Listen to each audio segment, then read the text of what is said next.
Next Art.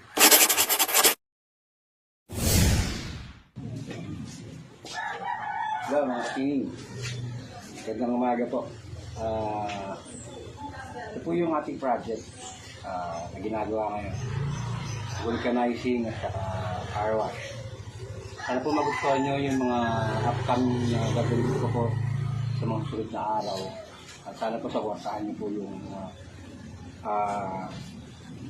work of art natin, mga kasining. Marami pa po tayong next na nakalayo natin na gagawin. So paano? Tara mga kasining, samahan nyo ako at explore natin itong proyektong ito. Yan, good day po mga kasining. Ito po yung ating updated na project. Ginagawa natin. Vulcanizing shop, tsaka car wash.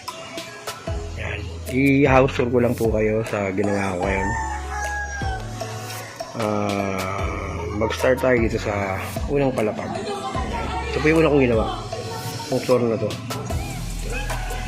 Ayun po, naisip ko walang titirahan yung stay na gumagamit dito, yung mga stay na trabahador. So gumawa ako ng second floor. Yan, ito niya. May ano po yan, kama tsaka cabinet. Yan. Tsaka cabinet. May nakalalagay pa po tayo dyan, hindi pa kompleto. Ito po yung ating likod ng, ay gilid ng ating lababo. Ayan. So may lababo po tayo dito. Yun. Lababo. May screen. May tubig na rin po yan. Ayan. Tapos may banyo po tayo dito. Para sa mga customer na gusto mag-CR. Ayan. Hindi po natin nagagawa ng handle sa lock. Update pa din po tayo sa susunod na araw. Ayan, pero meron na siyang CR. Meron na siyang inodoro. May flush.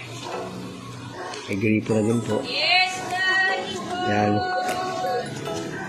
Tapos gumawa na rin po ako ng parang balkon-balkon dito. Lagyan ko ng isang sigla dito. Lagyan din ako ng planters. Lagyan ng halaman. Ang una ko pong ginawa dito ay ito. Mga kusining. Sa gulong po ito, pagtanggal ng gulong. Yan, may rim siya. Ididiin mo siya ng ganyan para tanggal yung rim. Yung gulong sa rim. So yan ang una kong ginawa dyan. Kasabay po niyan. Ang kasabay po niyan ay yun yung compressor natin na yari sa PVC po. Excuse. Ayan. PVC po yan. Tapos yung sa damit kung nga department store, yun para ma-detect kung may kumukuha. Paglabas mo tutulog siya. Tapos mga tornilyo, parts ng Lego, mga gear, mga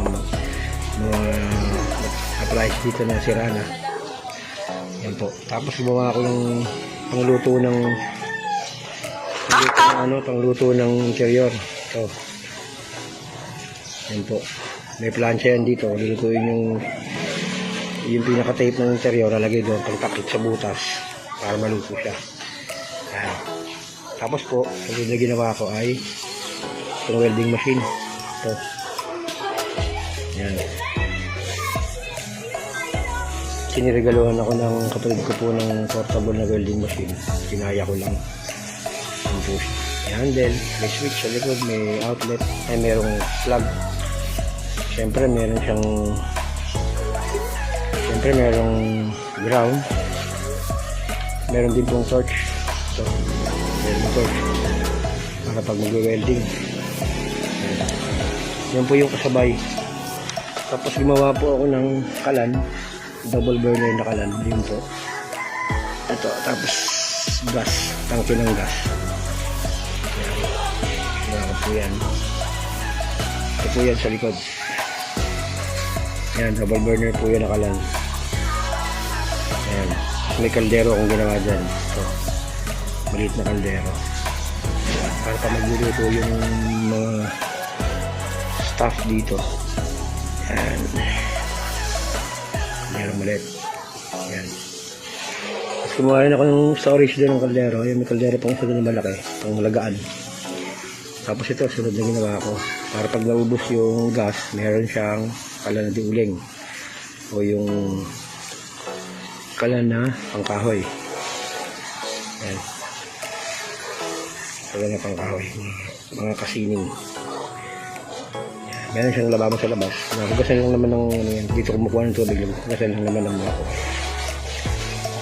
Tapos sunod na ginawa ko, oxygen tank. Yung oxygen tank niya. Upgraded version na po yan. Yung una kasing ginawa ko, meron siyang bulb dito. Grand wheel, may bulb.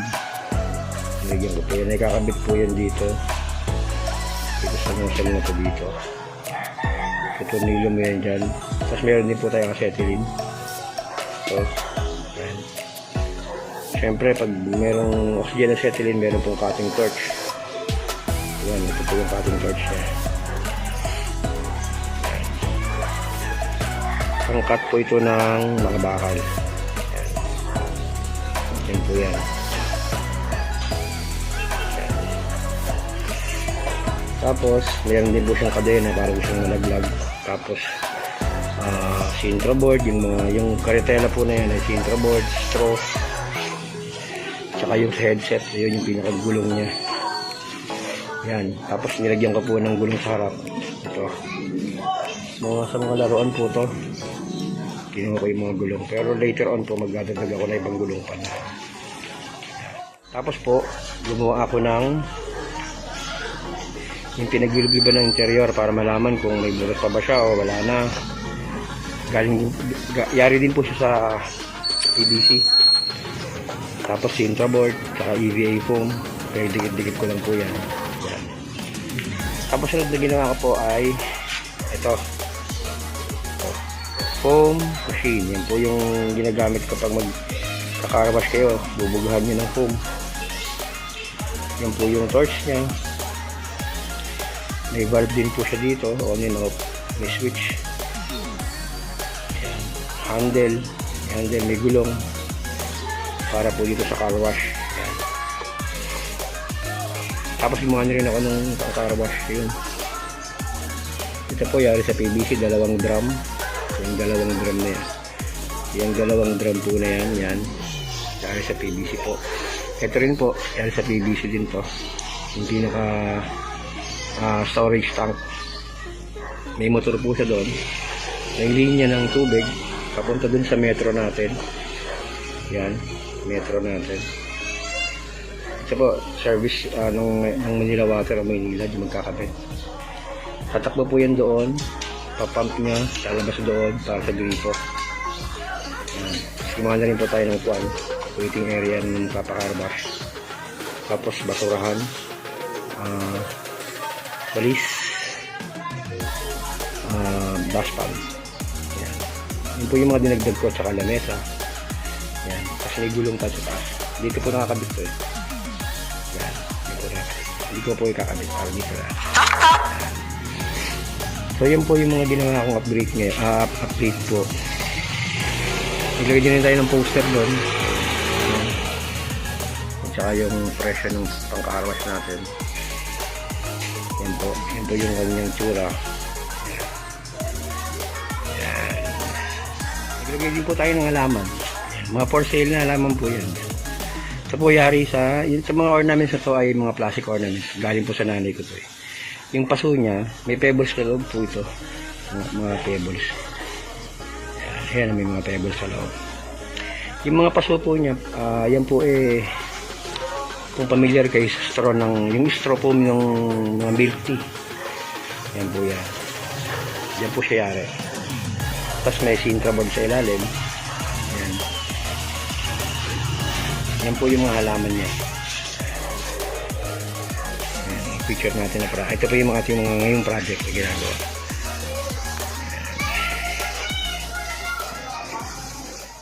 Update lang po sa ginagawa natin. Nagdagdag lang po ako ngayon ng last screen sa ilalim. Tapos ang payan, syempre. May mga hanger na maliliit. Ayan. Tapos ito yung pinaka-latest na nagdag natin, poste. Yan. So ito yari sa mga tubo to, PVC. Mga capacitor. Mga lumang wire ng headset. Wire ng electronics. Mga capacitor. Ito po. Yan. Ito mga lumang wire na nakita ko. Ito, kahoy. Luckily nakakuha ko ng parang post talaga ng Meralco na kahoy. Shield natin. Yan po yung ating mga bago ngayon. Pakipollow nyo po kami, pakishare, pakilike po yung Nix Art page sa FB. Yan po. Talagyan na lang natin ng ilaw yan. Good to go na siya. Tsaka ito, yung connection nito, ayusin natin papunta sa metro. Nagdagdag po kasi tayo ng metro. Yan. Yan po yung metro niya.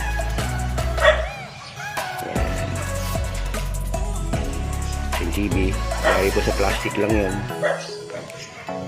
Sintro board pero may yung kinapahan niya plastic. Yan. Yan po. Yan ang kabuuan ng ating masterpiece. Next art. So yun mga kasining. Sana po nagustuhan niyo po yung aking obra. Yung unang yugto ng aking obrang likhang kamay. Nagkapasalamat po ako sa oras na binigyan niyo sa akin para explore po itong aking proyekto. Kita-kits po tayo sa mga susunod pang proyekto na gagawin ko at maraming pong likang kamay na gagawin ko po. Pakipalo na lang po kami sa aking pong FB page, Nix Art. Sa TikTok din po at sa Instagram, Nix Art din po. Maraming salamat po ulit. Keep safe everyone. God bless you. Peace out.